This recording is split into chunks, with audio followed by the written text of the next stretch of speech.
Welcome back. I can see that the break, as usual, is the most popular and most important part of the whole conference, where everybody gets to talk to each other, and that's where the real learning and creativity goes on. But we are now having a panel, a really great panel,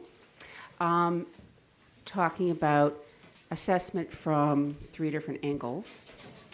And rather than introduce everybody, well, actually, you know what? I'm going to change my mind, you guys. I'm going to introduce you all at once because we are a little short on time. I got involved in talking. So we have got from my right to left, Joanne Miller, who works for the California Digital Library and is their statistics maven. And I am actually not going to read their biographies because you have them, and as an instruction librarian, I know that there's nothing worse than reading aloud something that people can read on their own. So Joanne Miller is the senior library analyst at California Digital Library, and she's going to talk about what does UC count. And my friend Lynn Paleo, they're all my friends, but Lynn Paleo, another Lynn from my generation, is an expert program evaluator who has taught at the School of Public Health here at Berkeley. And my personal connection is she helped Susan Edwards and me do our research, so I know firsthand that she knows what she's talking about. And she's going to be talking about what libraries should assess, kind of, sort of, or maybe not.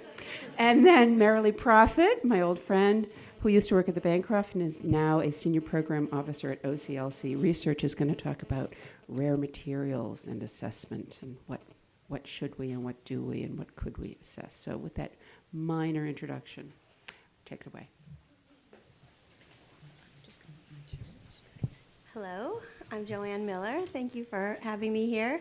I have worked at UCOP for 12 years doing system-wide library planning. When I started, there was an office of system-wide library planning, which was just maybe like 3 or 4 people, and now it's just me, and I work out of this California Digital Library, which is a great place to work. And I think why I'm here is sort of give you the system-wide perspective of all this stuff. And I was really interested in Steve's talk. When I asked my friend Lena over there, who is really good at public speaking, if she had any tips, she said, people want to hear the takeaway up front, so why don't you just tell them what you're going to tell them? And basically what my takeaway is basically what Steve Hiller said, especially in the first half. He's probably said it more articulately than I'm going to say it, and I'm going to delve down, I guess, into what UC is doing about all this stuff. So first of all, why do we collect system-wide statistics? I mean, campuses collect their own statistics. They've been doing it for a long time. They use it for their own purposes. So why do the libraries of UC work together? So the system-wide collection of statistics has been going on for a long time. In 1976, I'm going to start off here. I know this is sort of just some background information, and some of you may have heard this before. I talked at the LAUC Assembly last May, I guess it was, about some of this stuff. But I had really good pictures, so I wanted to keep it. What happened in 1976 was that a formal comprehensive process for library planning began. It was triggered by the state of California's perception of substantial duplication among campus collections, competition among campuses to increase their collection size, and concerns about the capital costs of housing these growing collections. So the state decided to withhold funds for any library construction projects pending the preparation of a university-wide plan for cost-effective coordination of library development. So the result of that was the UC Libraries, a plan for development, also known as the Salmon Plan. And not just because of the color, I think the main author was a guy named Steve Salmon. I don't think the color choice was an accident here. So this was before my time, but the result of this plan was that the university said in this plan that they would make use of strategic emerging technologies, the Melville Catalog, shared physical infrastructure, which is the RLFs, and intercampus buses to transport library materials, which at the time was Tricor. And all this was supposed to lead to efficiency, something we hear about a lot. Not much has changed. So the next system-wide plan came about in 1996. I guess the 80s were a pretty good time in California.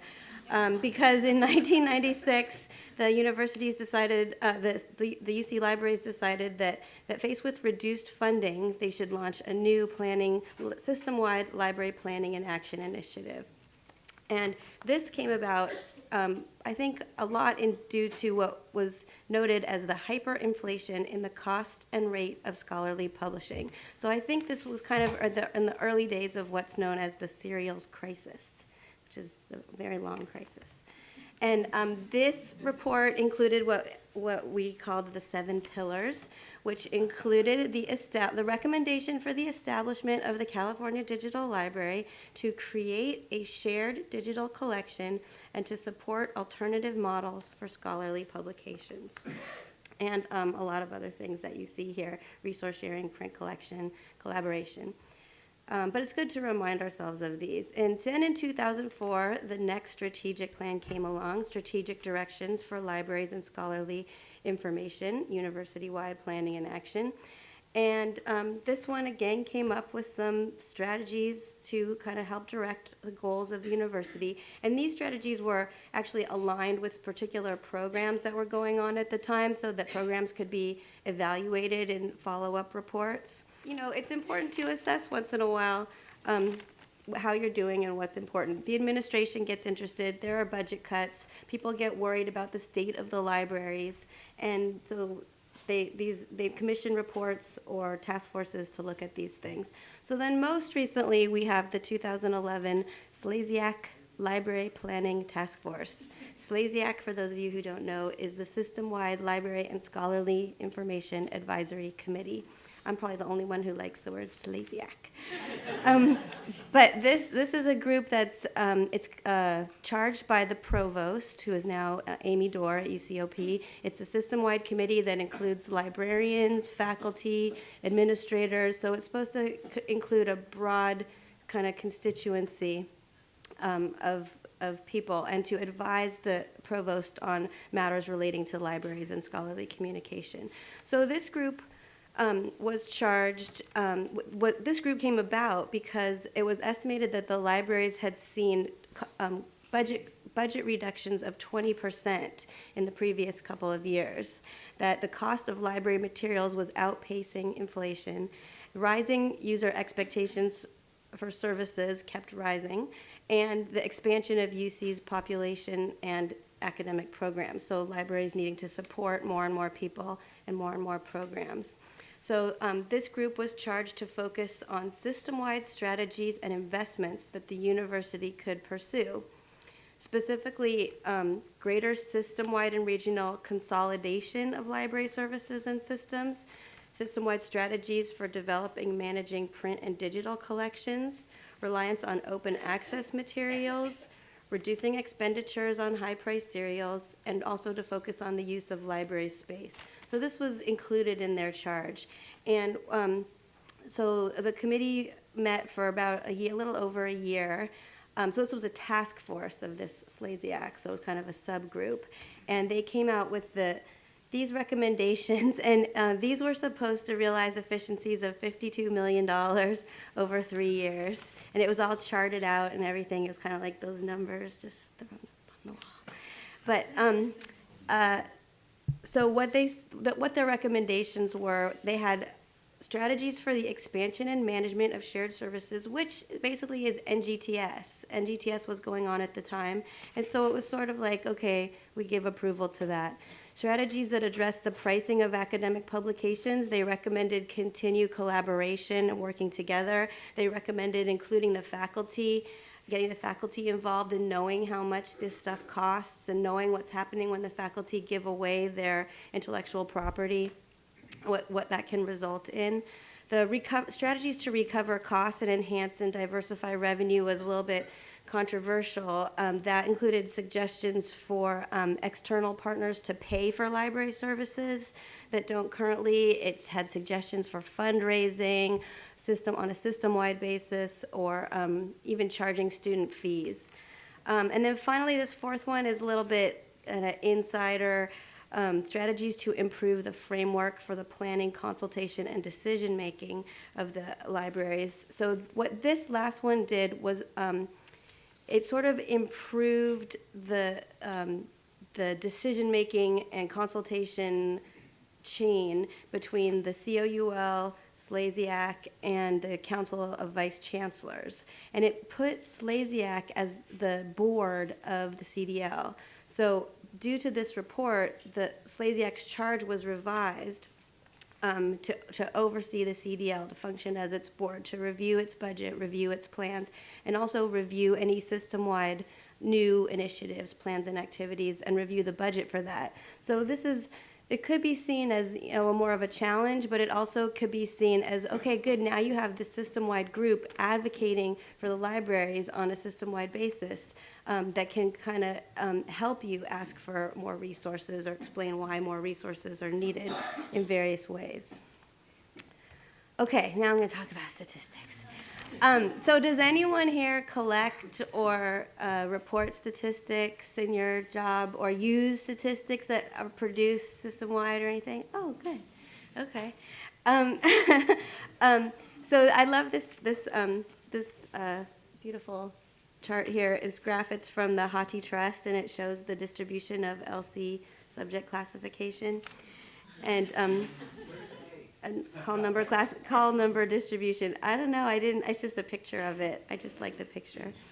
So what I'm going to do here is just talk a little bit about past, present, and future, however uncertain that may be, of the library statistics. And so the UC libraries have been collecting system-wide statistics since the early 80s. This is an early page from, I think this was 1980, I mean, it's not that long ago, 88 or 88 to 89, I think. This was the UC Berkeley's volume count. It's divided by branch libraries. There were a lot of them.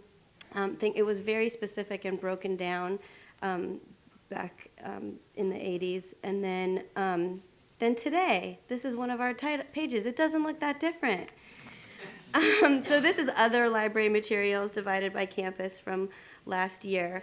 So let's see. The last time I gave this talk in last May, I thought that my next steps for dealing with the UC statistics were to come up with better visual displays of information, because, this is kind of boring, and what do you do with this? So I tried experimenting with graphs and charts and pictures. I was going to do a dashboard. I looked at TED Talks, like moving numbers and stuff. It was really exciting. But then what I finally came to realize, and we were redoing the UC Library's website, so it was going to play into that. But basically what it came down to is I thought kind of the simplest way to do it would be the most effective for this purpose anyway. So what we ended up doing,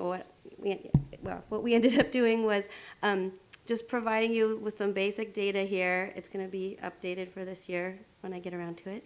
And then below you still have the statistics in the same format that they've been since 1992. And what I think this is doing is providing the data for people who want to use it in interesting and exciting ways. You can take a time series. You can combine this with budget information that you have, budget data. You can use it with FTE on a campus, with faculty. Campuses can compare themselves to other campuses. For me to take these numbers and do all sorts of fancy charts and stuff, there's different stories you can tell. And not everybody maybe wants to tell the same story. And you can talk about things going up or going down, or we're doing more with less, or we need more, or, there's different stories to tell. And so I feel like this kind of provides me and whoever else with the raw data to do that. I know it's in PDF, so it's not as usable, but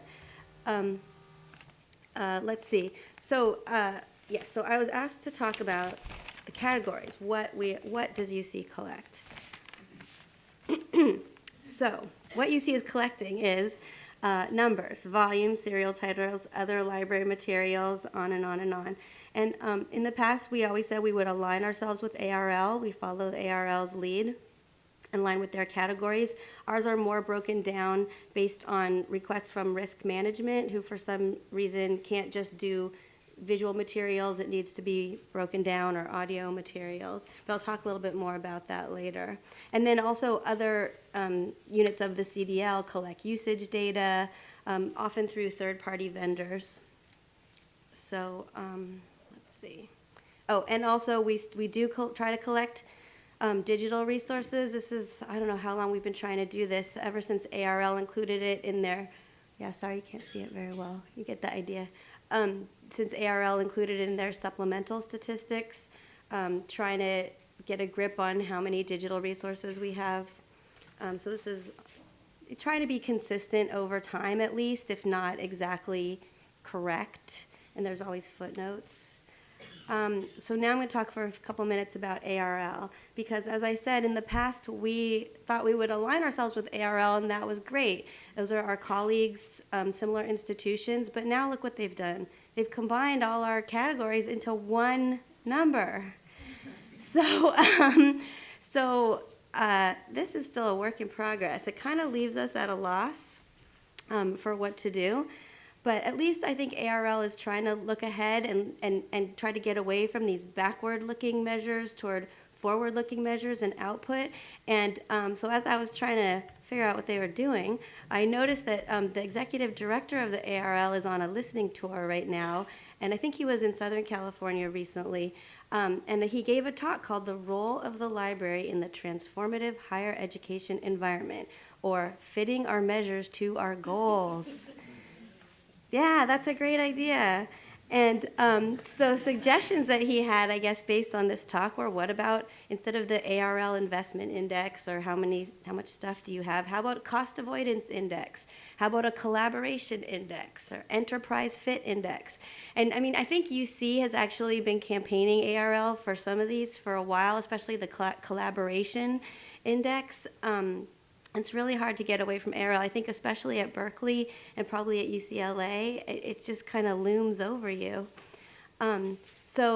Basically what he said was that innovative libraries are not being rewarded for saving money, collaborating with peers, and fostering cultures that advance higher education. These qualities need to be captured somehow in the measures used to evaluate libraries. So I'm so glad to read this. I think it's a lot easier said than done. But I'm really heartened to see that ARL is leading this, so that it's not just, UC sitting there trying to figure it out. And also you need to have comparisons if you're going to do this, and try to do it consistently across institutions too. So anyway, what is UC doing now? I mentioned the Library Planning Task Force report of Slasiak.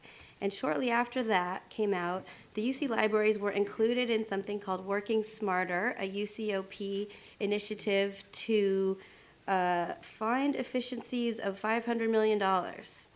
And so supposedly this was a good thing, but but there we are, library efficiencies right there with a lot of administrative stuff. But there were other academic things in there too, not just libraries. But this is at workingsmarter.universityofcalifornia.edu if you want to see it.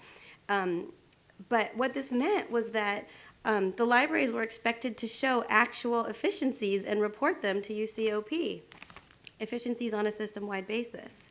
So the ULs knew that there were already initiatives and programs underway, NGTS, for example, and things that we've been doing for a long time. We included in the Regents budget how we're saving money by collective licensing, by the RLFs, there's so many ways that the libraries have been saving money for a long time. It's not as if we can just say, oh, right now we're going to do some fabulous project and it will be $5 million in savings.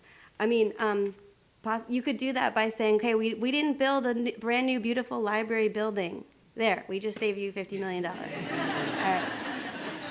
So, but other than that, so what the ULs decided to do was to survey themselves about what measures they could collect, and sort of determine some priorities within those, how hard it would be, and how much value you'd get, which also plays into what Steve Hiller was saying about you don't want to spend more time collecting the data than it's actually worth to you. So they they were trying to find these measures of for library efficiencies that would be available, show usefulness, and demonstrate savings or efficiencies. So they did that. I created this really pretty chart to evaluate and analyze the results. And you're not supposed to be able to read that. It's just because it's pretty colors. And so this was supposed to, so I assigned values and everything and translated it into what the highest priorities would be. So the first one, the number of items deselected in favor of shared print collections, that's really great because we kind of already collect that. If any of you know Schedule B of the UC Library statistics, that's the number of items withdrawn in lieu of a shared print collection. Great, we collect that already, and that's kind of easy. It doesn't show, maybe millions of dollars worth of savings, but it's something. And the second highest priority was a return on a UC digital collection, which, as you may know, is just getting started for a system-wide DAM, digital asset management system.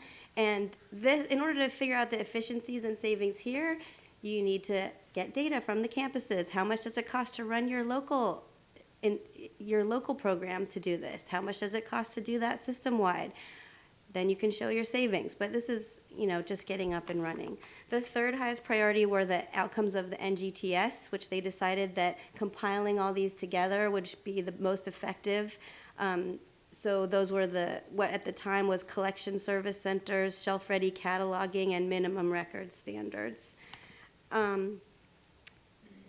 And then the fourth one, the addressing scholarly communication issues, was seen as that was something that was going to need to be evaluated separately. It wasn't the same realm as the other ones. Hopefully, this isn't confidential. Tom's not here, right? So you can see there is some. there is some, but it also has to do with what are you looking at? One of the slides that Steve Hiller showed. Well, what are these measures for? Is it user satisfaction? Is it to advocate? Is it here?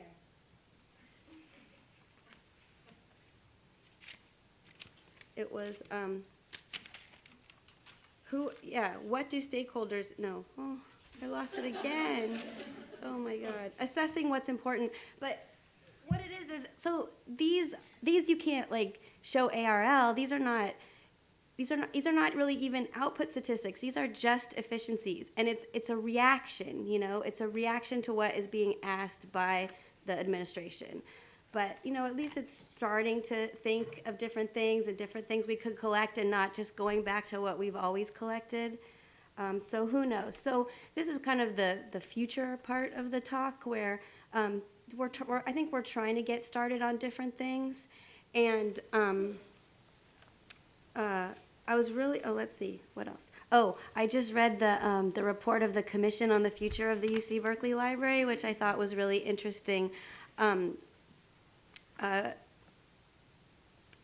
Because you can't necessarily abandon your old measures, I think is part of what this is saying. This is an important commission, and this is what they want to know. ARL index ranking. As I said before, I think especially at Berkeley, this is very important.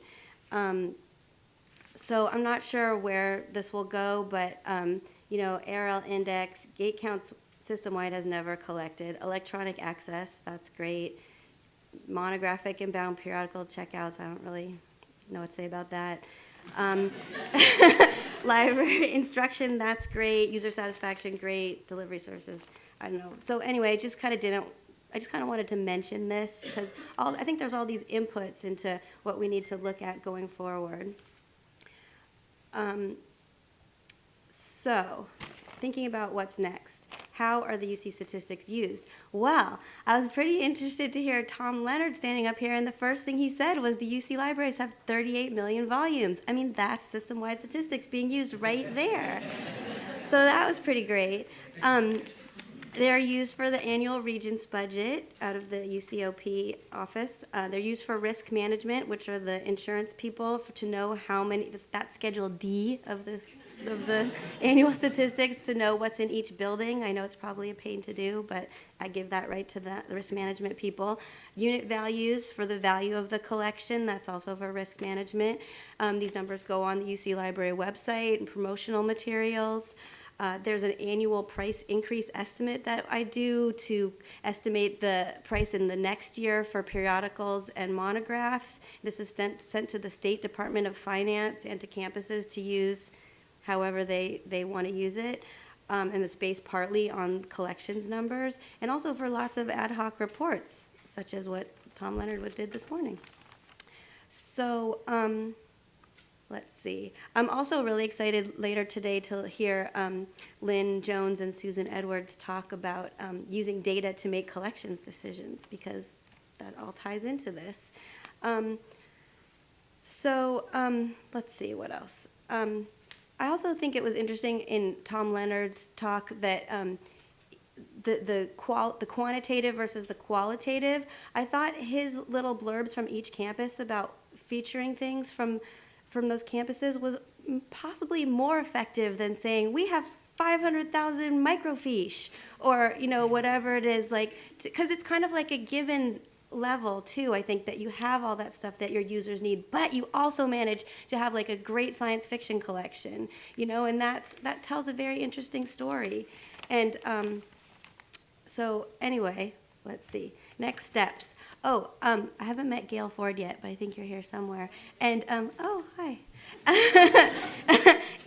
Gail recently emailed me about starting a statistics common knowledge group within the new UC Libraries advisory structure, and I think that's a great idea. And I think it's been a long time coming, actually. And I think in light of the ARL changes, that it's time again to work with risk management again to revise their categories that they need and see if we can come to an agreement on some possibly less refined categories. And also just to have a group, think about a group with campus people and people who have different areas of knowledge about these things, just contemplate the changes to be made. Hopefully outside, under a tree, with a book.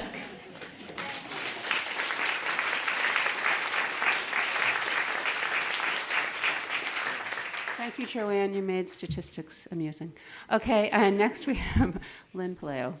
And we will write down your questions if you want, just kind of keep track, so we'll have some time at the end.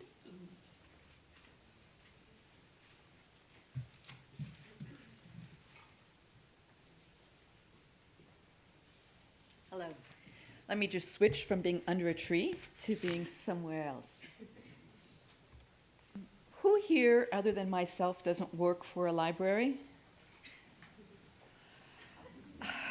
Okay, now I really feel like a fish out of water. I am your apparently solo representative as a person who doesn't work for a library. So that's all the more reason for me to retitle the talk from the catalog, because it would be incredibly presumptuous of me to tell you what you know and what you need to know, because I only know what I know, and I know that I'm not an expert in library services. But I have been working in the field of program evaluation since the 1990s, and I know something about that and a little bit of how that can apply to libraries. So if Steve gave the 20,000 mile high, 20,000 feet. I'm breathing already. I'm going to give the 6,000 foot talk about evaluation and libraries. I love libraries. It's not like I don't know about libraries. I just don't know about, the inside locker room stuff about libraries. When I was doing my dissertation here at Berkeley, I went to all the libraries. I was just your free-range grazer, going from here to here, and I couldn't even get to the stack I was going to because I'd see something else. And as an instructor here at Berkeley of, well, guess what, program evaluation, that is what I know, I tell my students to go off to libraries and do some research. So I'm a big fan of libraries and library services. So what's the difference between assessment and evaluation? I don't know. In this room, people are using the word assessment and using it differently than how people in my field use it. We were talking a little bit last night. The hosts gave us a little party last night, which was so fun to meet other people. I really liked that. Thank you so much for hosting all of us. And what we found is that the word assessment means different things in different fields. Education has a difference. So I'm just going to use the word evaluation because that's what rolls off my tongue. So just do whatever translation you need for that. So let me talk about evaluation then. What is evaluation? Well, essentially, evaluation is about the process of finding out whether an intervention works, to mediate a problem, or to fulfill a need of some sort. And this is a zoomed out look at this whole thing. Somewhere in the middle of before outcomes and interventions are the inputs and the outputs and those particular measures. I'm really glad that people here use those terms too, because we're always looking at, okay, so if we put this into it, what is produced from it? And then if those things happen, what is the outcome from the beneficiary's perspective? And Stephen was really right, I think it was you, when you or Joanne said, people aren't very good at writing outcomes. It's really a difficult task. So this is where an evaluator can help. What an intervention is trying to do is to solve a problem, or at least mitigate or ameliorate it. And sometimes evaluation will help determine what the problem is in a new and different way, how the intervention is supposed to work, how it actually works, and what are the outcomes, do they occur, and for whom? Another side note, some fields put outcomes before impacts and impacts before outcomes, so that also can vary. Actually, it's historical, but depending on some federal funding sources. Footnote for later, right? So let's bring it home. Libraries. What good are they? I mean, really, right? You have to figure out that libraries maybe are not a given and figure out what the need is that they fill or the problem is that they solve. And you can't use a tautology. You can't say, well, without libraries, people wouldn't have libraries, so we need libraries. That's really, Fortunately, you all people are used to deep thinking, so you need to go a little bit deeper than that. I mean, what if the library just sunk into the ground and disappeared? Start from that basis and think, okay, what need are we attempting to fill? Because, even if the library is still there, its needs are always changing as we all change. So if you want to look at what problems do they address from the various stakeholders, I would submit to you from the faculty, the students, and the institution, the university itself. Students need information. They need information primarily because they need to do their assignments. We loved it when we used to think students were just curious about stuff. And some of us are, and some of us were, and some of us always will be. But unfortunately, some students need a library because they want to complete their assignment. They need to do their papers. Faculty not only need a library to have books that they can assign to their students, but they also are needing to research their own fields. It's that, publish or perish kind of paradigm. So faculty need library services. And institutions of higher learning, the universities, need libraries because they need to get the students educated and out of there. so they can get new ones in, and they need to keep and retain quality faculty who want to do research on the side. So the libraries are attempting to address that from, my limited perspective. Like I say, I'm, the outsider here. I'm simplistic in my thinking. But this is just to give you the sense of sort of how to consider a problem if you want to figure out what the intervention is to solve that problem. Libraries are an intervention. Did you know that? They're a social human service intervention attempting to solve a problem. So in evaluation, we're always talking about what's the intervention. The intervention to help homelessness, the intervention to help students and faculty in this case. Well, let's look in our intervention. Let's just walk in a library, beautiful library. I love Dole.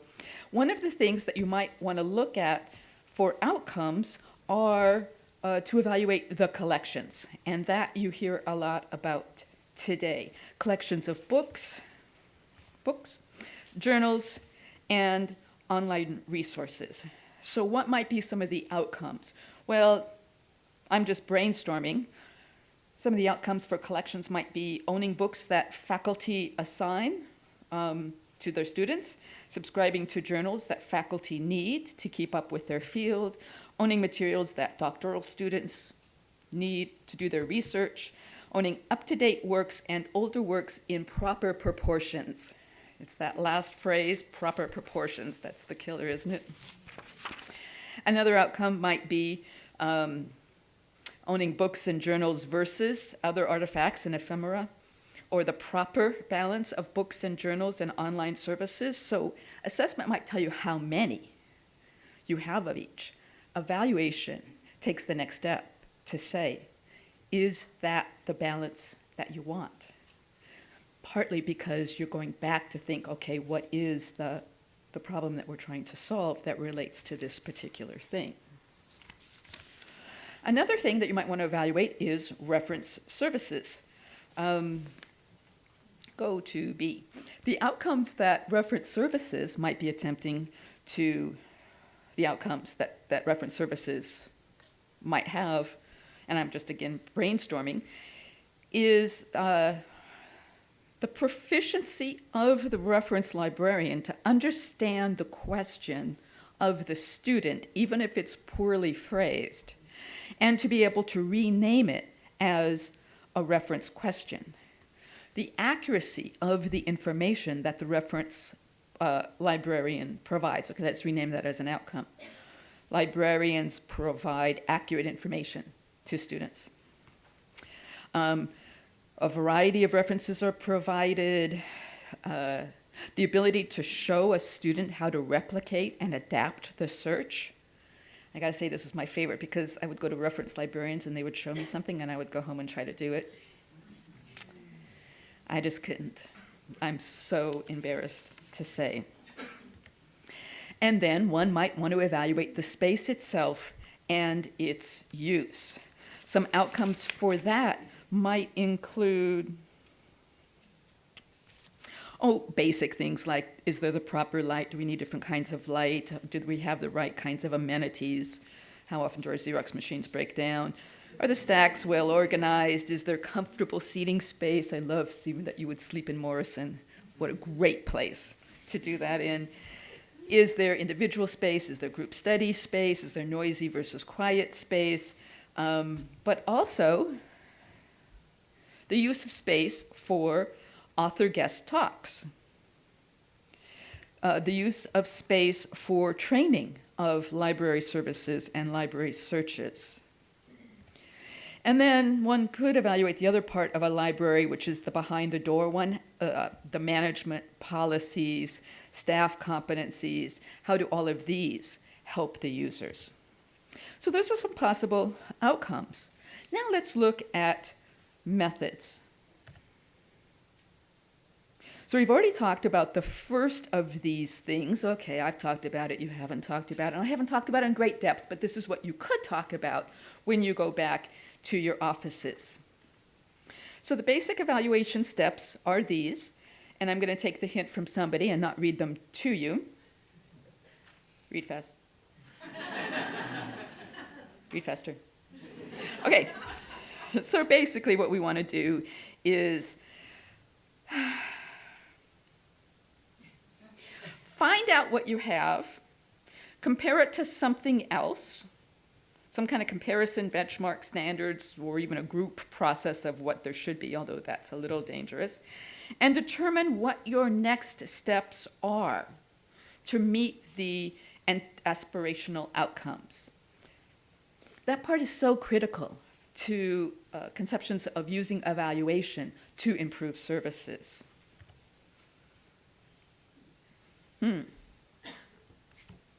Sorry, I was supposed to read a few more. So I'm just going to go back one. So there are a lot of methods. We know about questionnaires, sometimes called surveys. We know about focus groups.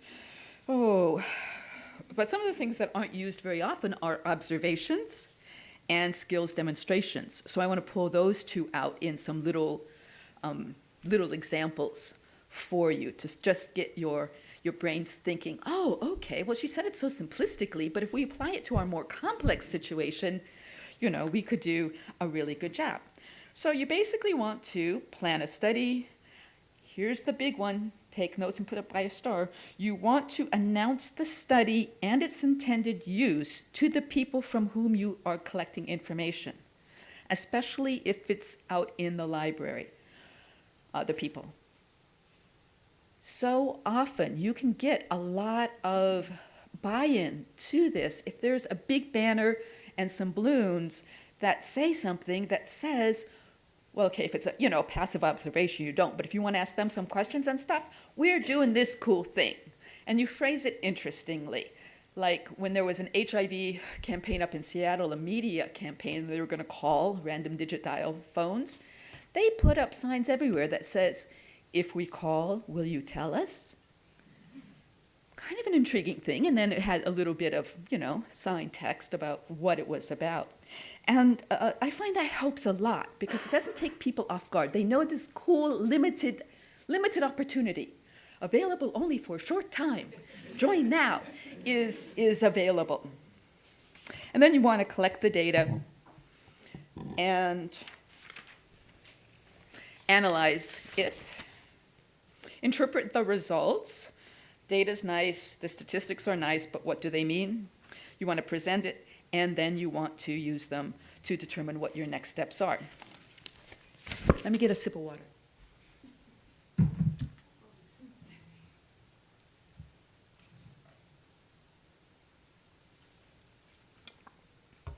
In most of these simple studies that I'll be talking about, as well as in large complex studies, sampling is so important. You yourselves can do sampling. You can at least do some basic sampling, and it's a really good idea. So for example, if we wanted to think about who we would want to sample when the library is open, you put things in buckets like daytime hours, evening hours, weekend hours, and you figure out how many hours the library is open. Or you could put other things in buckets. You might want to sample for citations and dissertations, or sample for behaviors, or sample for a number of things. And I'm sorry, I just have to keep checking my notes to make sure I don't go on and on. If you're doing a complex study and you want to get it published, what you might want to do is check with a sampling specialist. At Berkeley, try the Center for Survey Research. They're great.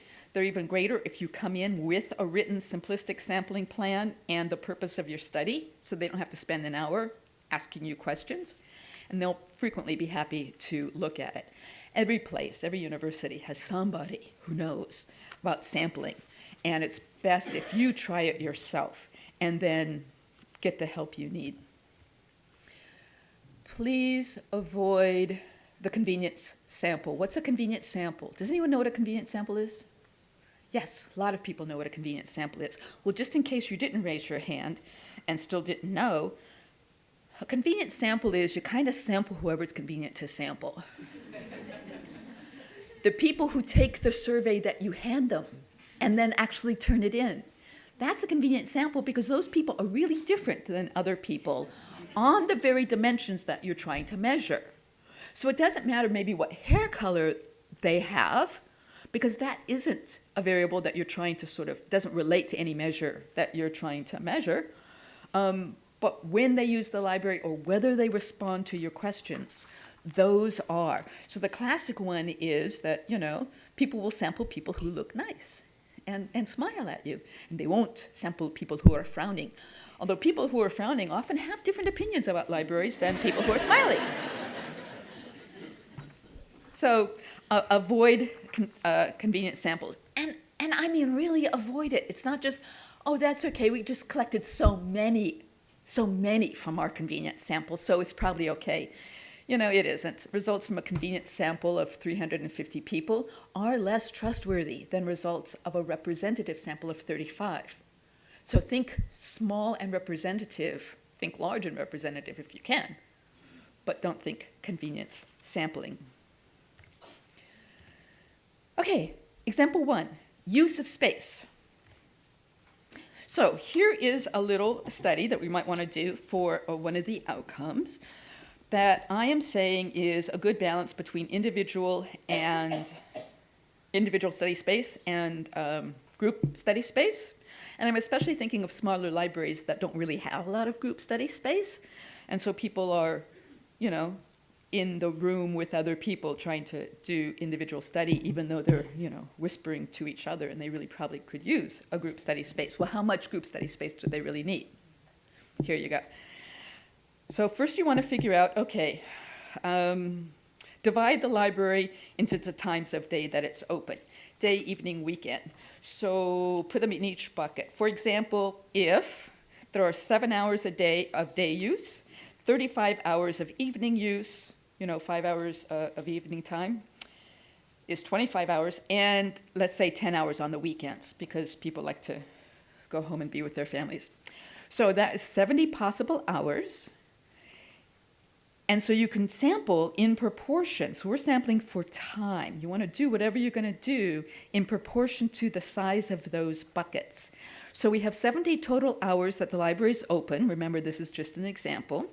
And so if we want to do 7 hours of observation, let's keep the math simple, then if there's 7 hours of observation and 70 hours of possible time, then you've got 3.5 hours during the daytime, 2.5 hours in the evening, and 1 hour on the weekend. So that's when you do your time sampling. Not too difficult. And then let's suppose we need to do chair sampling. You've got these, in some cases, long tables with lots of chairs in them.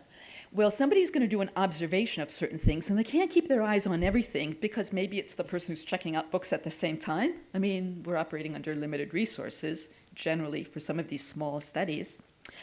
So you're going to take certain ones. You draw a little flat table, and you put X's by the chairs that you're going to keep an eye on, and you think, okay, how many can a person keep an eye on at a time? Maybe 9 or 10 or something.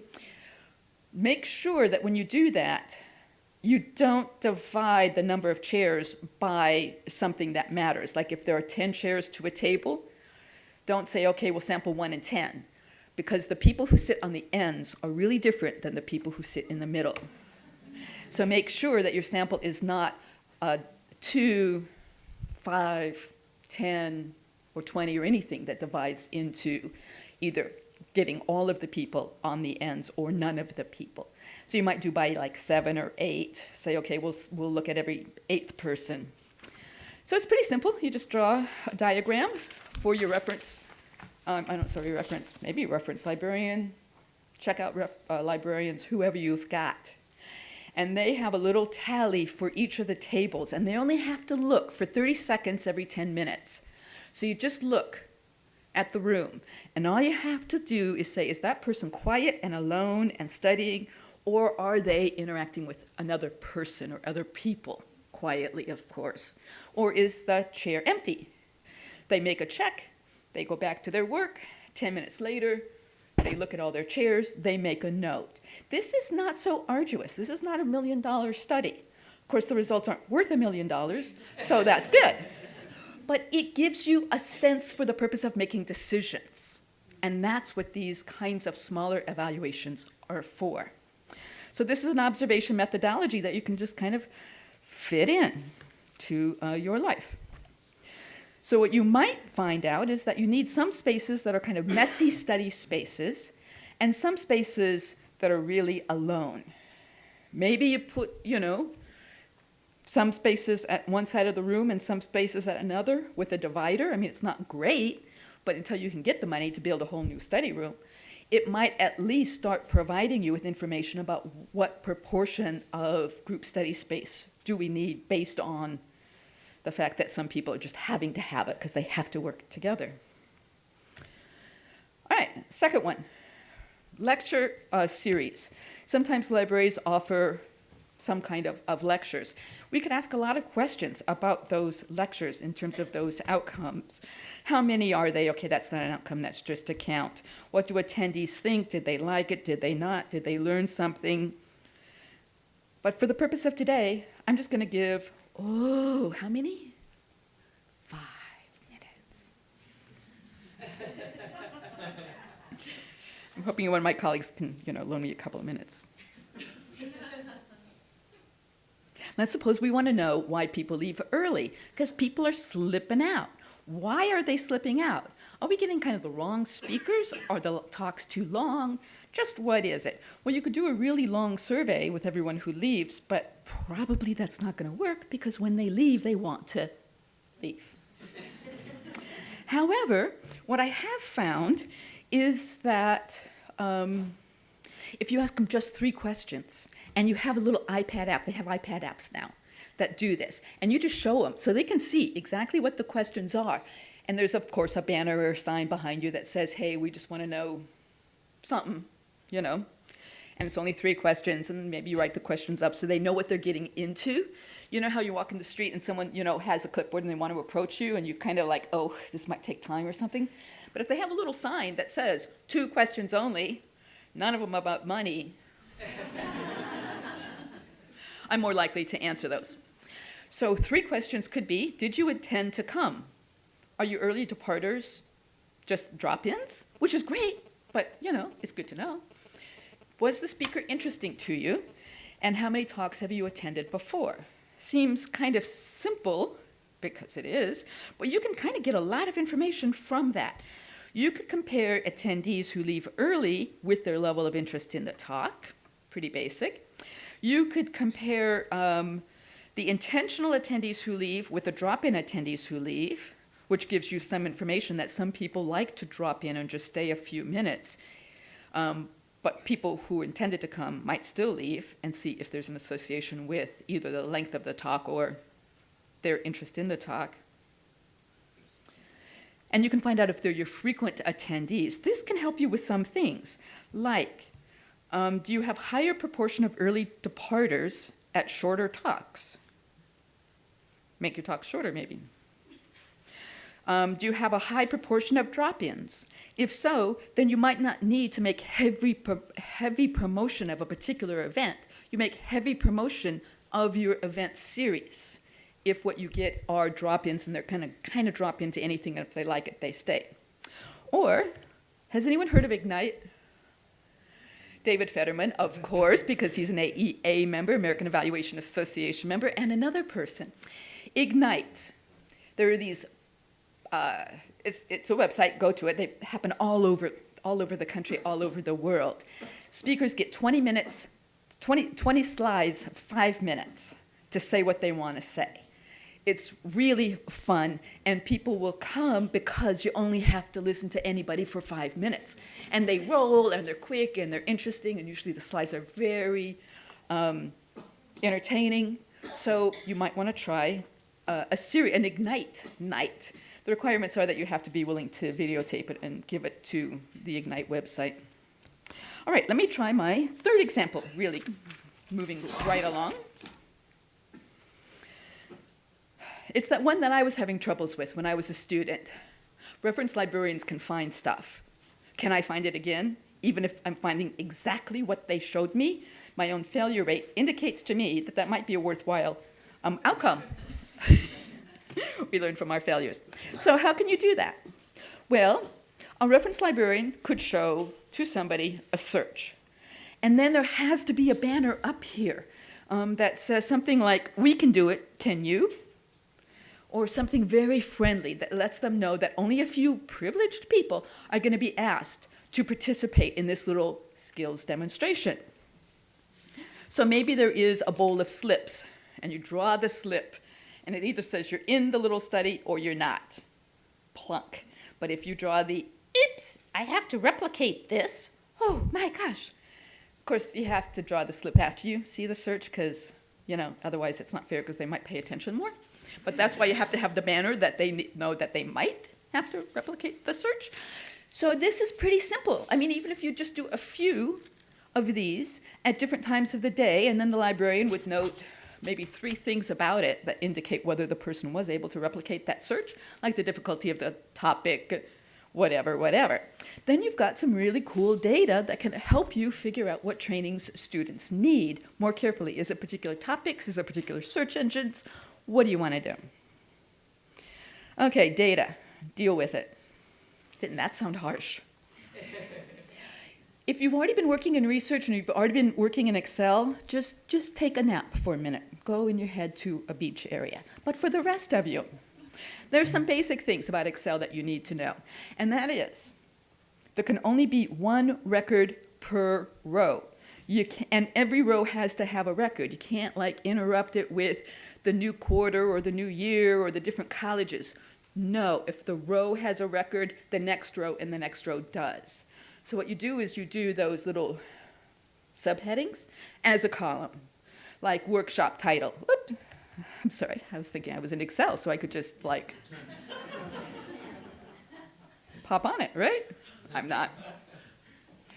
So the workshop title, even though it repeats for 20 people, and the day repeats, and the number attending repeat, and the name of the speaker repeats, but then you get to do the specific information, quality of content, quality of materials. If you could see the rest of this, there are some pretty interesting things on this little form, and somebody enters that. So the point here is every column has one and only one purpose. You can't combine date with number of people attending. It's just a date column. The other fun thing, though, is that if you know some basics about Excel, or you can find somebody who knows some basics about Excel formula, like count ifs, sum ifs, averages, then on the next tab over, you can make what would be a print-ready report, and then the formula are all in where right now the percentages are, and it automatically fills those in. Every time you put a new line in, it updates. And it's so marvelous that way, because then you can do a PDF from this, and let's say this was a training, in fact, this was a training, send it off to the presenter, and they can see right away. There's no fiddle, there's no wait, there's nothing. It's just there. Enter the data, get the report, PDF it, send it off. The other 2 things I want to say really quickly, because they are so important, is don't have a gazillion different files. Have one file with lots of tabs. One tab might be called OOPC, where you didn't do it right. That's fine. Either delete it, but don't put it in a different file. And then the other one, and I always put mine in yellow, is about this data. You might fall in love and move to Tahiti tomorrow, and somebody else has to take over. The about this data sheet will explain when was it created, for what purpose, what's the study, who else knows anything about this in case the person who was originally doing it fell in love and went to Tahiti. All of that stuff, maybe their contact information. And every time you change something, like we realized we made an error and we updated this sheet on XYZ, then you just keep your running notes right there so that you don't lose them, and that if there are multiple people working on a particular study, they all have them. All right, so being able to work in Excel, or finding somebody who can, for the basic analysis is great. Beyond that, get help.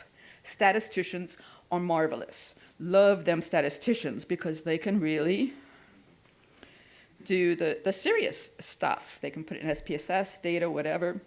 But then sometimes you need another person, the person who translates from English to English, from the statistician to you.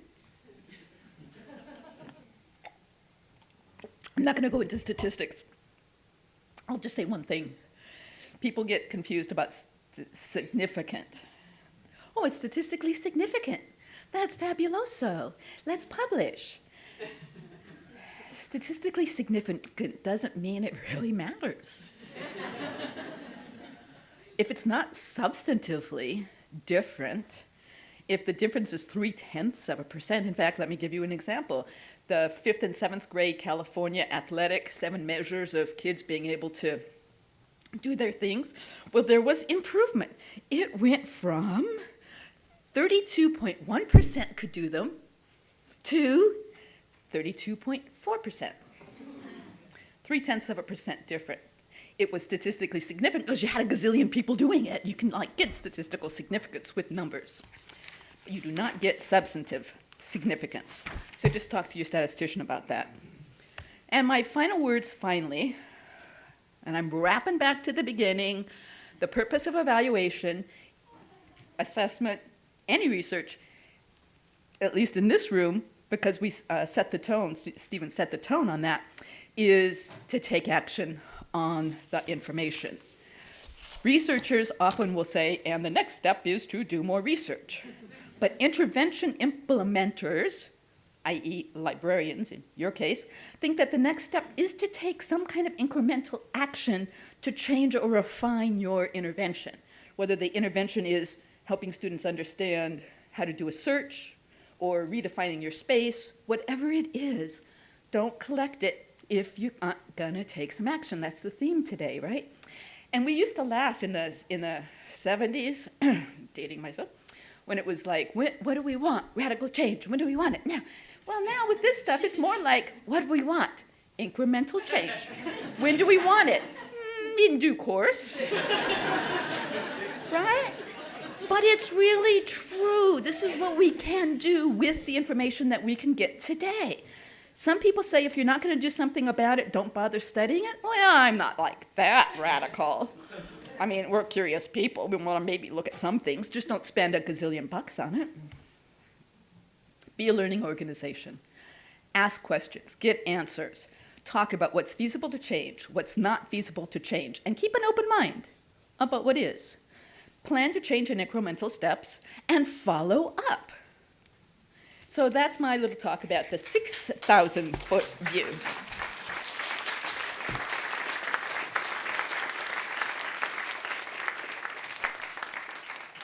Thank you, Lynn. That was wonderful. And now comes our next wonderful presenter, Merrilee Proffitt.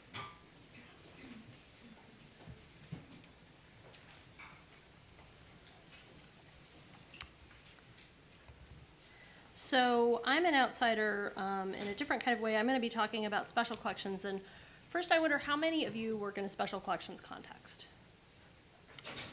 Okay, so I've got fewer than 10 hands. Great, fantastic. I'm so glad I'm talking about this. I'm going to follow Joanne's lead, though, and give you the information that you need right up front so that then you can go to sleep for the rest of the talk. And that is, special collections can and should be maximized for success on your campus.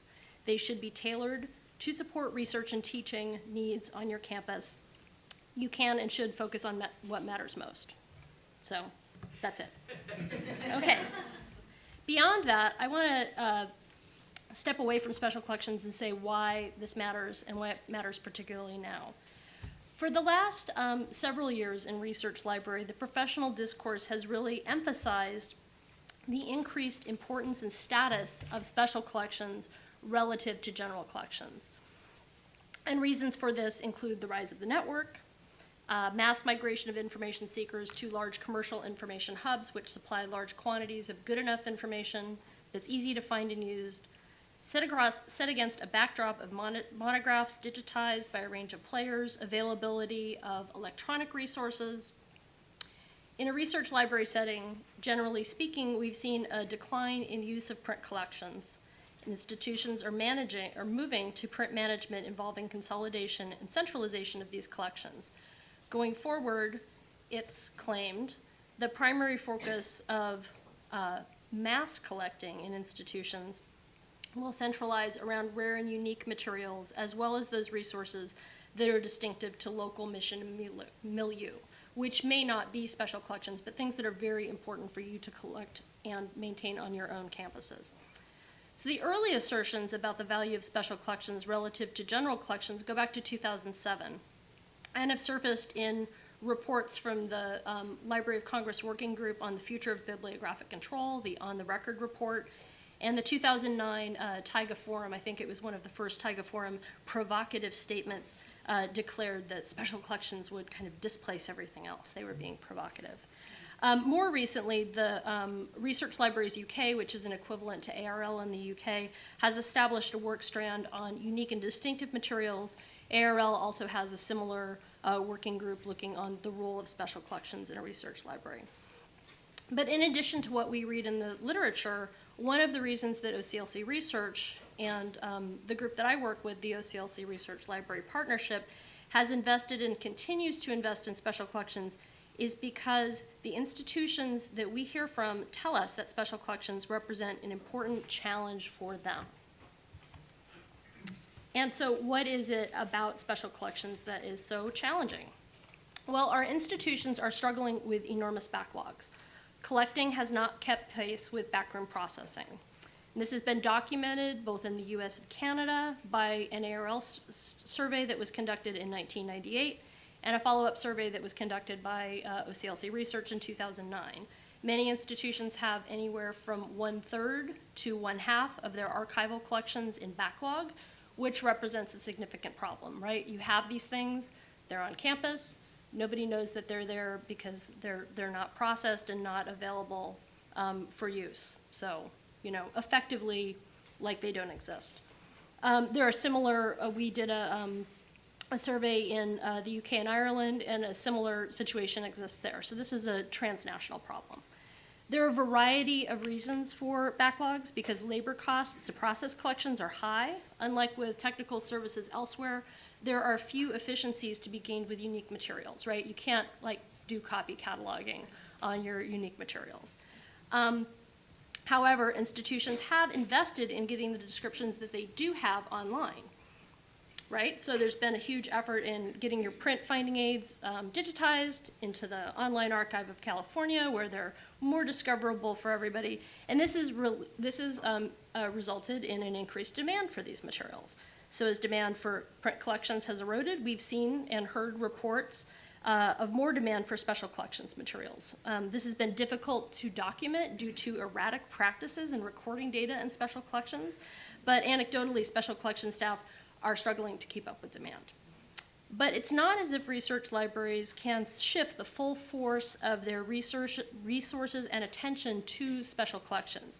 We still exist in a very mixed environment, where institutions are still actively collecting print while striving to move forward towards a more collaborative model. And there's a huge appetite for and demand for electronic materials that also requires attention and management, and all of this is in an environment of constrained resources. So what to do about special collections? This is where archival collection assessment comes in. So what is collections assessment? I just learned that this is an intervention. It is a tool to help you with a problem. Your problem is too many things to do, not knowing what to do first. Collections assessment will help you with that. So the term archival collections assessment refers to a systematic, purposeful gathering of information about archival collections. It includes collection surveys of all types, including those undertaken for purposes of appraisal, setting processing priorities, conservation decision-making, and collection management. An accurate census of archival collections enables an institution to act strategically in meeting user needs, also allocating available resources and securing and lobbying for additional funding. In archival collections assessment, institutions gather both qualitative data, for example, how much material is there, and qualitative data. What is the collection about and how valuable is it from a researcher perspective?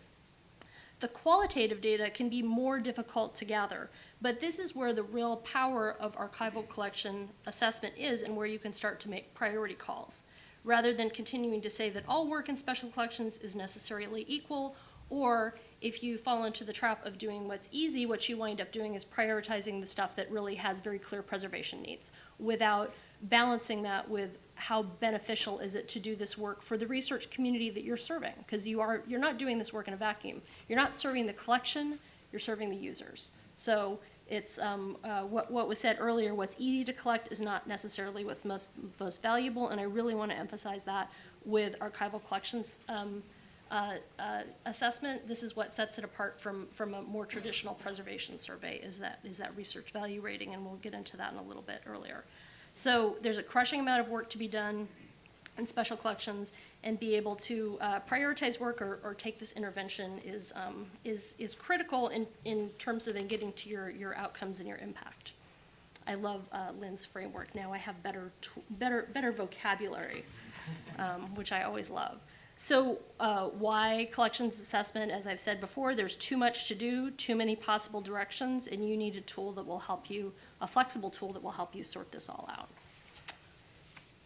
So what are the possible things that you need to do? Well, there's our old friends, cataloging and processing, dealing with your backlogs, also preservation and collection management, but digitization for special collections has really come in as something that is, in the last 10 to 15 years, is a new priority for special collections. So throwing that on top of everything else that we've traditionally done also requires some inputs on what would be best to do.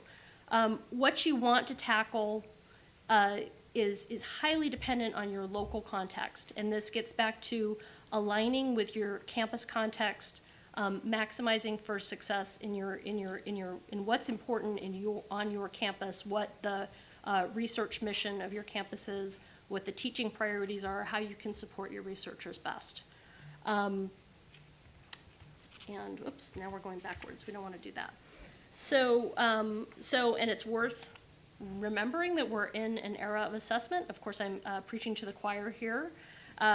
But it's not enough to rely on good instincts, or what I would call curatorial instincts, in a special collections realm. It used to be that the curators would kind of make these calls, like, oh, this is the most important collection, let's digitize that. Well, that may be the case, but assertions should be backed up with data, and you can do this in a collections context.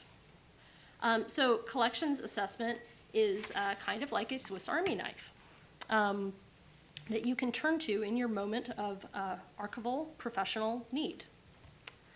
So what we know about archival collection assessment is summed up in a 28-page report that we published a few years back called Taking Stock and Making Hay.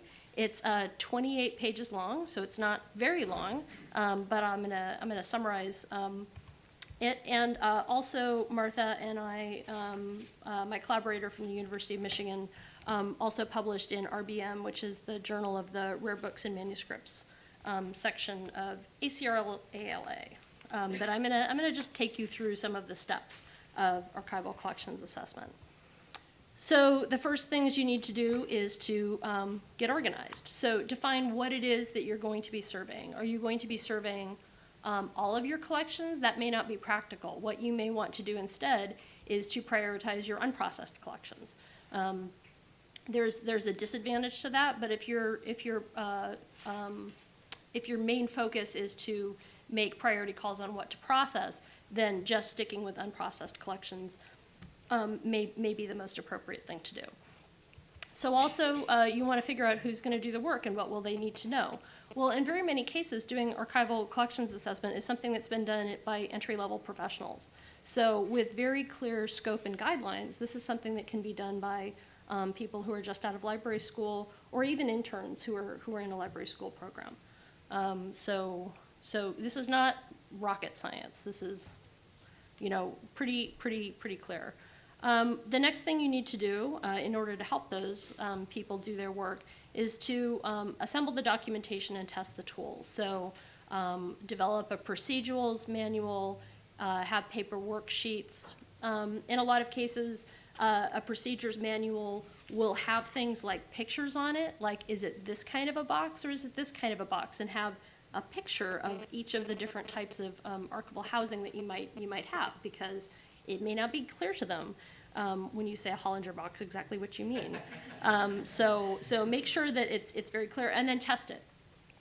with the people and work through and make sure that, that the tools that you're using are clear and easy to use by those who are going to be using them. The next thing you need to do is define what your methodology is going to be, which is basically open the boxes and look at the stuff. But you can get, it's beyond that. You need to, I think I got ahead of myself here. So what you're going to do is you're going to do this, you're going to count and assess what's in those containers and what the condition is. Evaluate the arrangement, how easy is it in its current state to use, and how well is it described. And then the last part on there is assessing the research value. And this is where the rubber, from my perspective, really hits the road. Is this collection something that's really valuable and is going to provide something that is really needed in your campus situation? This may be a beautiful collection. It may be really rich with research value, but it may not be in the right place at your institution.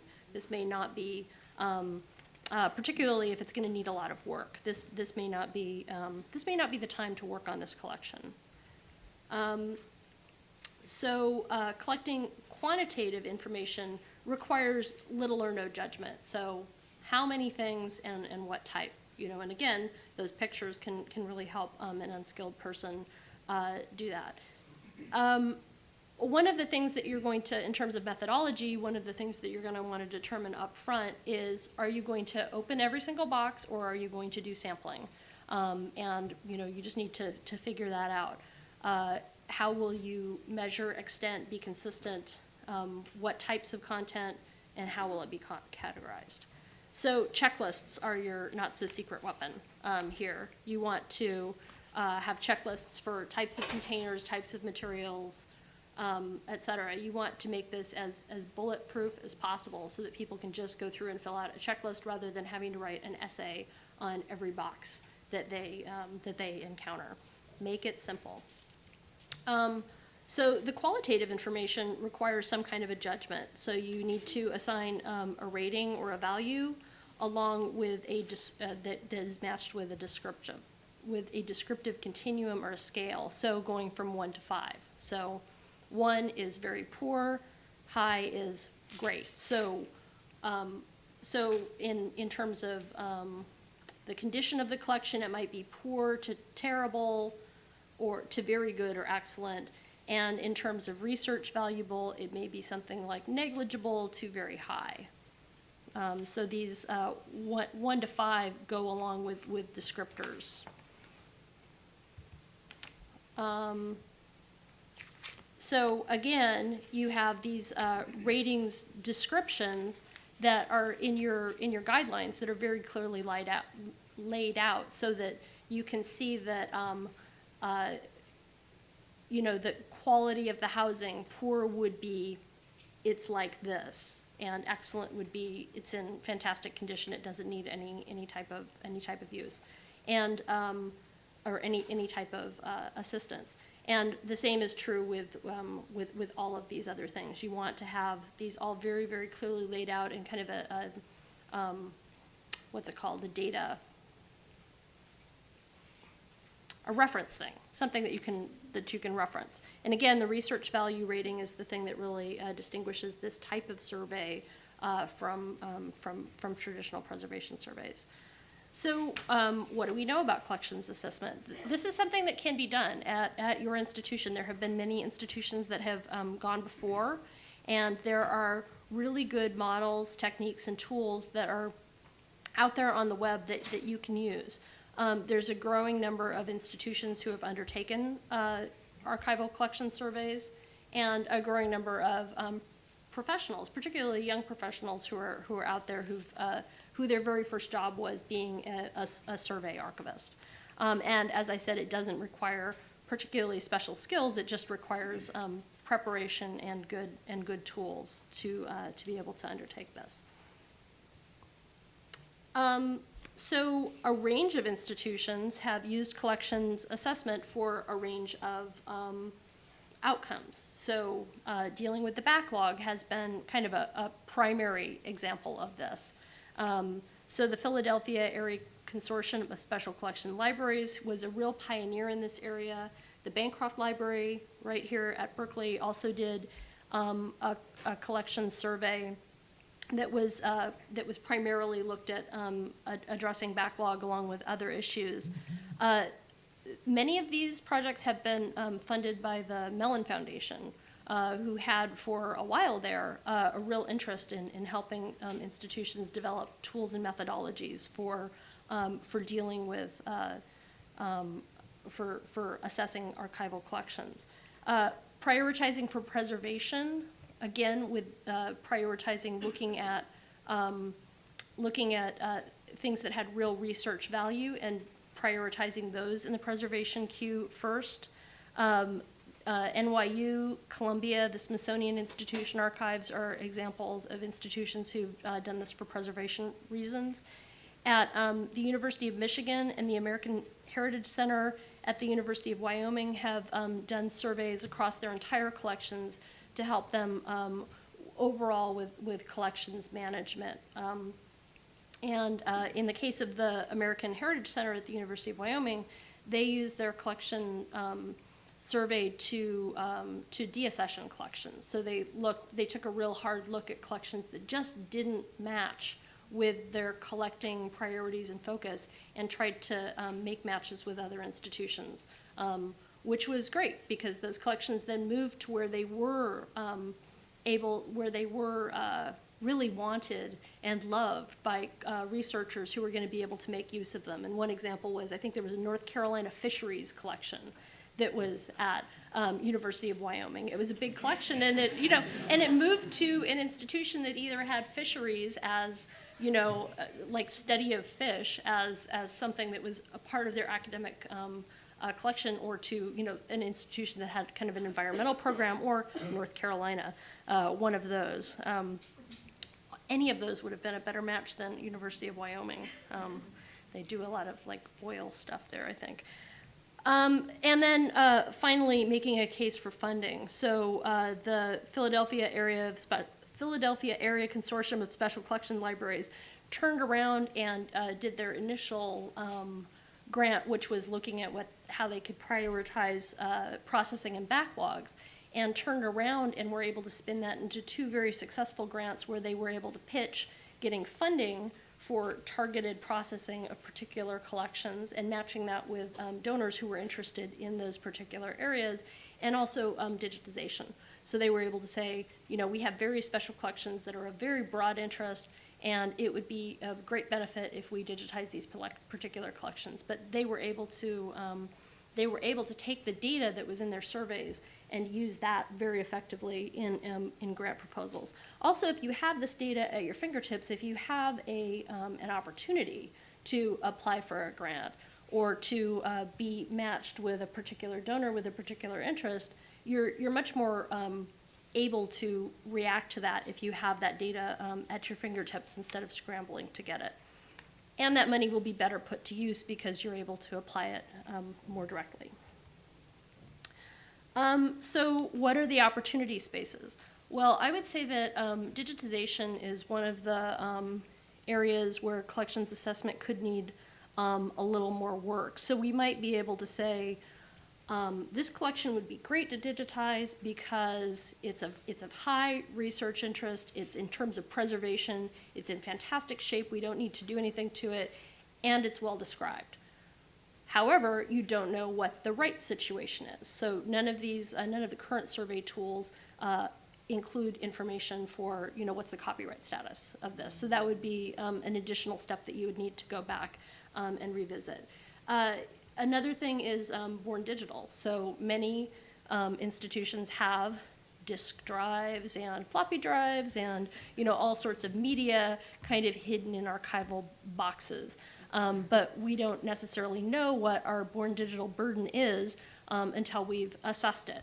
And having that, I think that archival collections assessment could be a great tool for kind of institutions assessing how much born digital stuff do they have and what types of born digital do they have, along with what's the potential research value, and then you can begin to prioritize what you're going to do with your born digital collections, because we all have them, but we just don't know what they are. And I think in a lot of cases we're too afraid to figure out what they are because we know it's going to be costly, but how costly, and what do you need to do to address the really high priority stuff?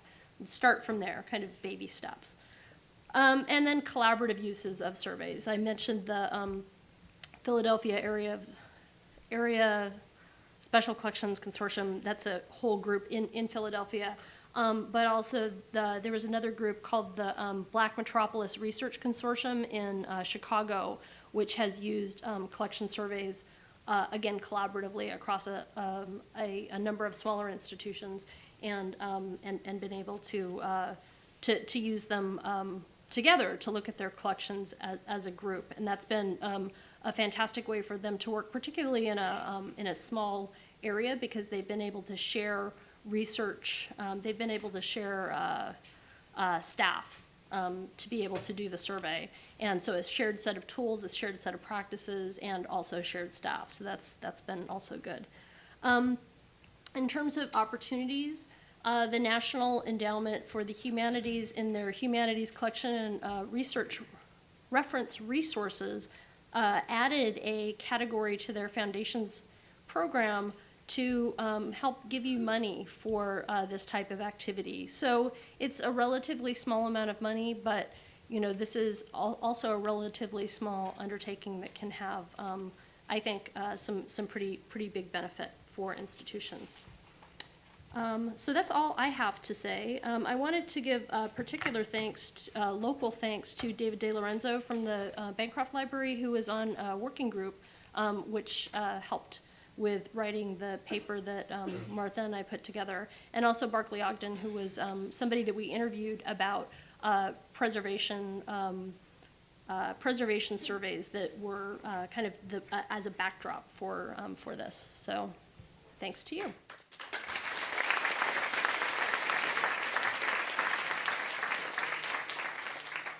Okay, can I have the three panelists please sitting up at the table? Sorry, you guys. That was really interesting, and I do want to leave a lot of time for questions, but some of the themes that I saw emerging, well, I did see emerging themes, but the most frightening image, which I'll probably have a nightmare about tonight, is the image of the library falling into the sinkhole. What if there were no library? That was frightening. And, in a way, my cynical point of view, I kind of think of this as the triumph of the Harvard Business School worldview, because really what we're talking about is return on investment and how thoroughly the concept of return on investment has penetrated the academic world and the world of libraries. I mean, it's kind of amazing. We don't even think it's odd anymore that we should be thinking about return on investment and justifying how much money we spend. But it's all for the good, I do think. Two themes I saw, that one, and the other one was don't collect data for its own sake. I mean, it's kind of amazing and wonderful that we had speakers here who are speaking about collecting data and warning us not to just go crazy. So that was really great. So I came away feeling like this is even more manageable, possible, and important than I did before I walked into the room. So we're going to have questions. And we have at least one and possibly two people walking around with microphones. So we are being videotaped, so speak clearly, and in my powerful role as moderator, I will call upon you for questions. So let's begin. Anybody have a question or a comment? Including for Steve, but he doesn't have a chair here. So I work in the public library in the City Archives and Special Collections, and here's, I guess my comment or my question is about, I'd be interested to think about how to use assessment both for backlogs and what we have in relation to things that we need to be collecting, especially more digital records, and what kind of role the library and archives and city archives and city agencies could play with that. Do it efficiently. So that's a lot. But I just wanted to put that out there because I just kept thinking about the backlog and then all the stuff that is still and needs to be coming in and accounted for and made available. So Yeah. thank you. So I'd say that it's a great question, and I would say that appraisal is kind of a key component of this. And obviously, you want to be appraising your collections well when they come in. I think so often part of the problems in backlogs is decades of poor appraisal practices in archives, or just a mismatch. In a public context, I'm not sure what your you have a different audience and a different mission than at an academic institution. I think you almost have an easier task, although it shifts over time, right? So things that you collected in the past that supported, your transportation studies program, which may be gone. You need to think about adapting in an academic environment in a way that, I don't know, in a public context, I'm just less familiar with what your mission might be, but I would think, definitely, I think you're on the right track in terms of thinking about your existing collections in today's context, as well as, taking things in appropriately. Yeah, and I'm thinking about time spent too, and money spent in staffing, unfortunately. Yeah, and I would advocate for collections assessment as a pretty rapid process. Don't plan to spend years doing it. Spend the right amount of time doing it. Rely on sampling. Rely on go after grant funding, and get some help at a relatively low level so that you can get that data and then balance your new collections against those the older ones. And it's a great idea.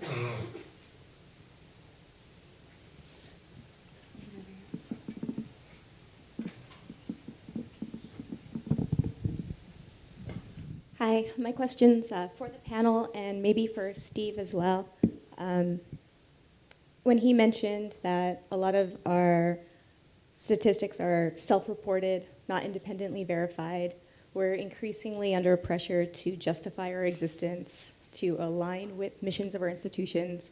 My big question is, how do we avoid bias when we're developing, plans or interventions, when we're deciding on what our outcome-based metrics will be? How do we avoid tailoring those to the outcomes we want to see? Lynn, why don't you take a stab at that one? Start. Well, my flippant answer is, what's the problem with bias? How do we avoid the institution's bias? Oh, well, that's a more difficult thing. Now that you've moved it over to institutions bias, I might need to move the mic over. But I would say that figuring out what the outcomes are is, or should be, is the challenging process. By really thinking deeply, what is the problem? Not on the big, the problem is homelessness, everybody needs a home. That's not going to help.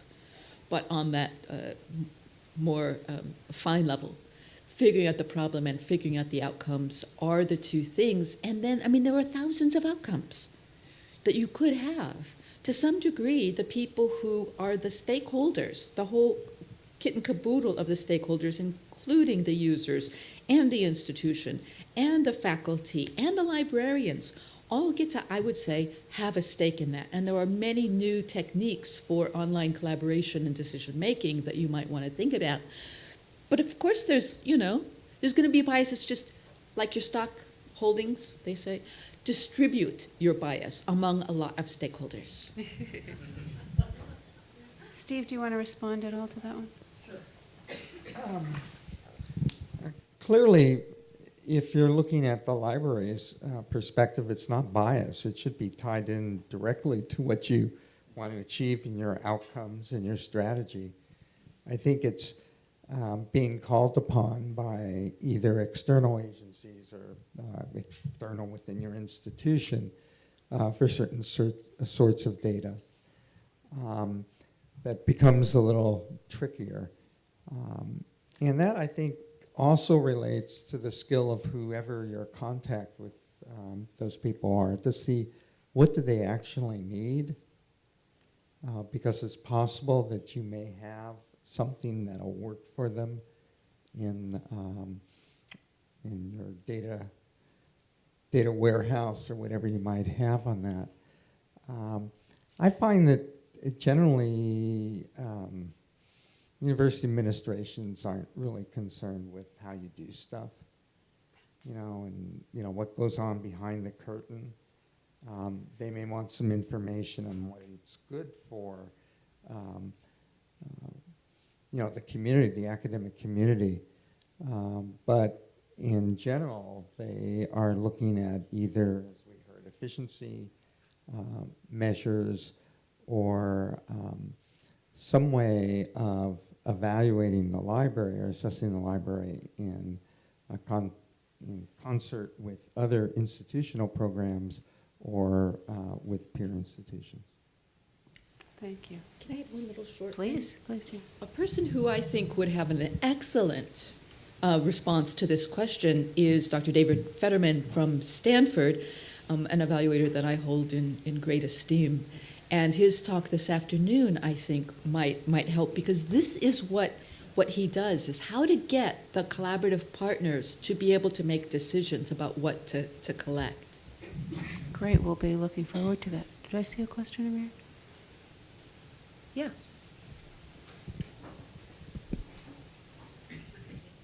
This is a question for Joanne. Obviously, working at a digital library and having public websites that I work on, and thinking about the very people-centered way of collecting and using statistics, usage stats and web analytics are really the bread and butter of the kind of data collecting that I do. And I found that very useful so far in the kind of decision-making that has been explored here, in terms of how to make the website better and how to do things that are going to meet user needs. But I feel like there's a lot of potential there also for demonstrating value and trying to get into more of this impact side of things that has also been touched on. And I personally have not been called upon too much to kind of start to do some of that analysis. And I'm wondering at UC if there's, do you see that kind of coming down the line that we're going to start to delve into or be called upon to report on the more of the online engagement with these materials? I also don't know to what extent it's really being done. I know that there's like journal counts and that kind of thing, but is that something that's kind of down the line? Is there even a way to figure out value from that, which I'm struggling with as well? That's a big question. Sorry, Joanne. Thanks, Sherry. That was a great question. No, I don't. I mean, these are the things that I worry about. Yeah. Yeah, I mean, it's a good point. Sometimes, in even giving my talk here, I feel like, well, I'm just providing you guys the numbers, and you can make your charts and do what you want with them and show that our budget is decreasing or the budget is increasing or whatever. I think for a while, I showed our digital resources chart up there, which has usage, and it's very spotty. And for a while there in the past few years, and also ARL, has been, how do we count digital? How do we count the objects? How do we count the items? How do we count the usage? And it's an issue at UC too. There's the print to digital, and then there's also the local to the system, which I actually do see that coming pretty quickly down the pipe for OAC, because the campuses want to report usage. I mean, this is very nitty gritty here to UC, but they want to report usage.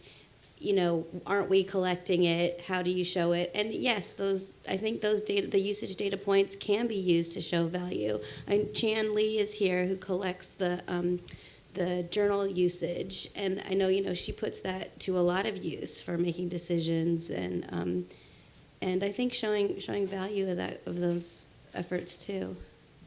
I have a question, if I may. Being a reference and instruction librarian, I'm really interested in the impact of what I do, because if I spend 10 hours a week with individual students, I would really like to know that those students now will do something different than they might have done had I not talked to them. Whether it's replicating the exact search, in my mind, isn't so much the issue as thinking that they now can think better and write something more well-informed than they might have otherwise. And I find that when I think about, okay, I could count the number of students I see a week, I could count how much time I spend with them, but to draw a correlation between those kinds of numbers and a meaningful outcome, which is a better educated person, seems to me like does anybody know how to do that? Do we? Oh, good.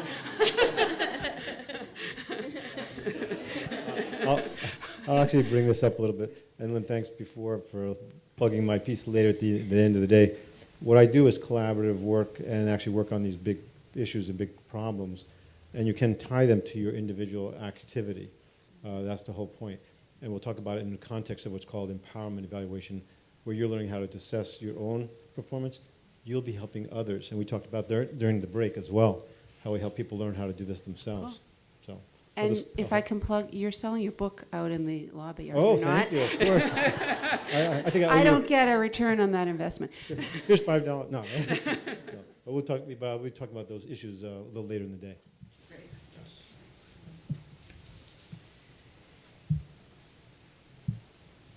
How are we doing? Oh, Paul. Just as a corollary to some of the things that have been said, and what was said at the very beginning, that with 8 million books, maybe 2 million are used. One of the things that selectors do is making decisions not for today and not for its immediate use, but for its use in the future. And I think that's a very difficult thing to assess, of making what good is it in terms of deciding to acquire certain kinds of materials.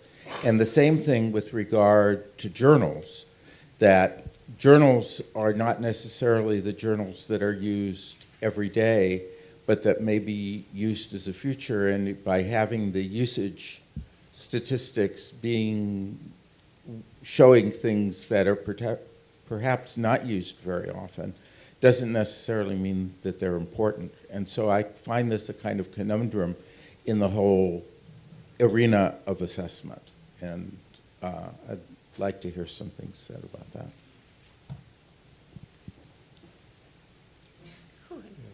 Oh, go ahead. I was going to say, we will be discussing that a little later, because it is it's going to be based on basically the value that's placed on it by the community. And the key word I want to just highlight is inclusion, making sure you have students, faculty, administration all involved. And they can be all involved in helping you project what may be down the road more important, rather than the count at the moment. So I think you're right on target. Question.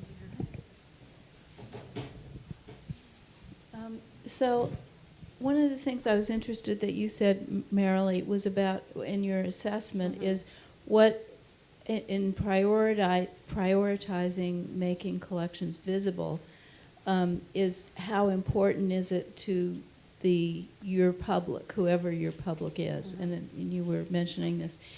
So one of the things that I have worked in the past was trying to figure out which Bancroft Library collections should be digitized. You know, what do the faculty, you know, what do they want to use in their teaching and research? So I guess there's a couple problems. One is like making known what the Bancroft has, these huge collections. And the other part of that, and maybe Lynn has a thought about this too, is how do you get the faculty to be engaged in this? I mean, they have a million things to do, and you know, this is not their highest priority, but it could have a big impact. So do you have any thoughts about that? Not particularly about about how to engage the faculty, but the Bancroft did do they have assessed all of their collections at this point, and they do have kind of a prioritized list, and part of that exercise was not only to prioritize for processing, but also for digitization. So I would take a look at, what they had as the most highly rated collections from a research value perspective. Was it the value vis-a-vis the research being done on campus or the teaching? I'm not sure exactly what their I can't speak to their, I know that they did one of these exercises. And part of it gets weighed on, how much does it complement or enhance existing collections, that they already have. So we have established collecting areas or new collecting areas that we know are a priority for the campus. I'm kind of speaking in a vacuum, but I would start with the work that's already been done there and perhaps see if there was an opportunity to, have faculty, like a diverse faculty advisory committee to help with that and make it easy for them to participate in that. But it's just an idea. But I would emphasize that there's already data available about the relative value of those collections. So. I'll give you techniques on how to do it. Don't leave early. Because you'll be by the door taking us, surveying people on the. Absolutely. Yeah. Great questions. We have a couple more minutes for questions. So, yeah. So Joanne, I've just been filling out all these Schedule D, and the thing is, like, it does seem like you're counting all, I don't even really have a question, but it does seem like you're counting all these things, and it seems important to keep counting them because you've always counted them, but the numbers no longer really mean anything because you're just kind of adding on to the inaccurate number from last year, which was created from the inaccurate number the year before, back 50 years. As long as it's consistently inaccurate over time. Oh, it's consistent. But, I can see the value in continuing to count those things, but I also just wonder, how are they going to help us? And I think part of it is we don't even know what we want to know. I don't know. So I don't have a question. I'm just. No, I appreciate the input. It's true, and I know especially at the bigger campuses, it can be very challenging to get all that information, all that data. Yeah, yeah. I mean, there's a couple of answers. Why do we collect all that stuff? We collect it because we've always collected it. We collect it for risk management purposes, which can be reviewed. It was reviewed. It's been a while now, maybe even 10 years, actually, since it's been reviewed. So it's time to review that again.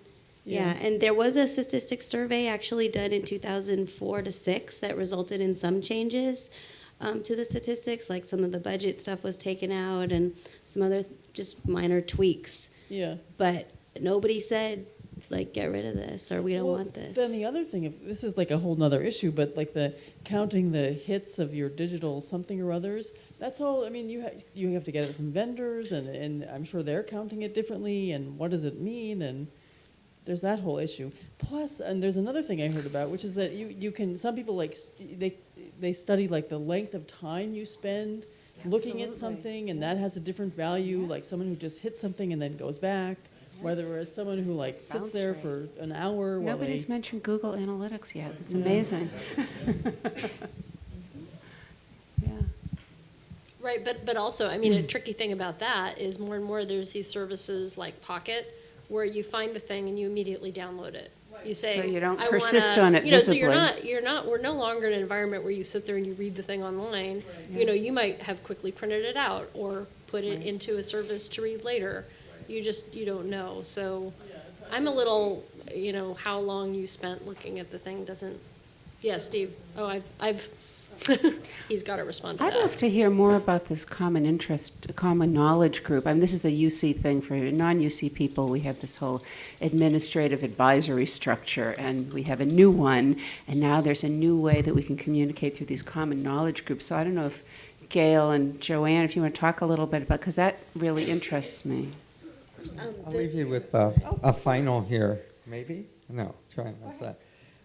But every year somebody in university administration sends, okay, we need to send this, we need data to send to U.S. News and World Report. Right. And they ask for a number of microforms. It's like, Really? Yeah. So, I think part of it is what we're asked to do. We're going to see some real big changes when the academic library survey is out of NCES and goes back into part of iPads, and it's going to be very reduced in the number of questions that pertain to library, and it will be answered only by one person in the institution, which you will feed data into, but they'll be the key master, whatever. But Microforms, U.S. News. Yeah, I want to go to a school with lots of microforms. Thanks, Steve. Are we out of time anyway? Yeah, okay. We're sorry for the question about the common knowledge group. We'll have to wait for later. Thank you to the great panelists. This is really extremely thought-provoking. I think